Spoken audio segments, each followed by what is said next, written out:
Hi, welcome to Matt's Garage. Today we're going to protect the undercarriage of this Jeep by installing a skid plate system from Asfir. Asfir? It's an Israeli company, I don't know how it's pronounced, but it's 1/4 inch thick aluminum. It's got a little less ground clearance than the one that's like 2,500 from AEV or one of those companies. And Metal Cloaks is steel. I wanted something light. So I got the engine protection, the transfer case, and the fuel tank. And the installation looks pretty easy. Let's find out. Starting with the engine, we're going to remove the brackets for the brake hoses. The kit comes with like this spoon. It's got a captive nut on the other end. You just got to fish it. You got to bend it. It comes straight, but you basically put a bend here and a bend here. You fish it through the frame, and then you line it up on the inside. Okay, we're on the passenger side. You got to get this bracket up in here and get it lined up with that spoon bracket thingy, which is much easier said than done. I actually didn't end up needing help. I just needed to focus. But basically, this goes on here somehow. And then this bolts to the back.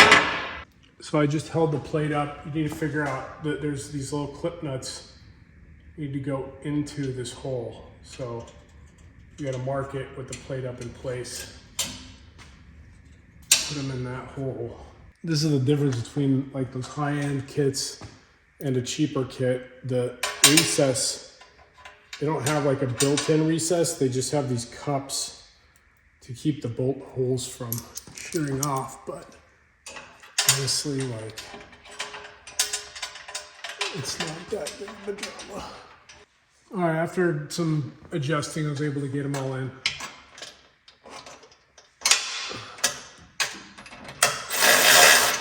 Wrong way, of course. The transfer case skid plate's basically the same. You got this big thing that goes in from the side here. You just gotta bend it so you can fish it in.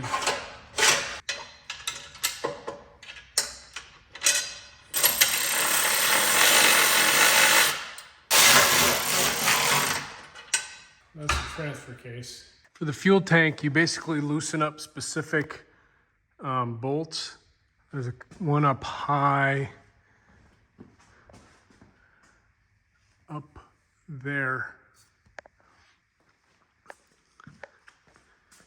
And then you hang these brackets and then bolt the skid plate.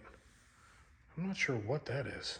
Oh, I think it goes that way and it sandwiches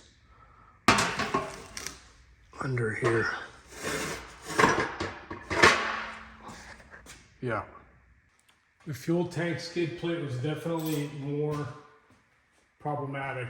Just getting everything lined up is very difficult, but I finally got it.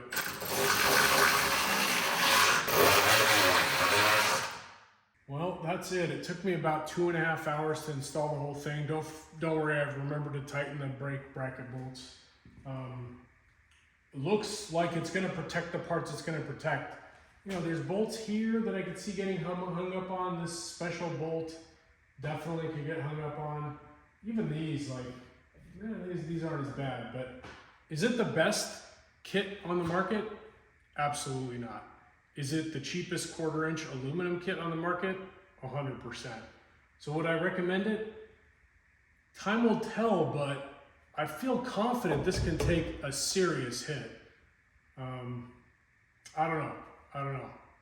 I should report back in like 2 years after I've actually dragged it over things. I'm going camping this weekend, hopefully. The weather might be terrible, but we're gonna try to get out. So hopefully you'll see that next time on Matt's Garage.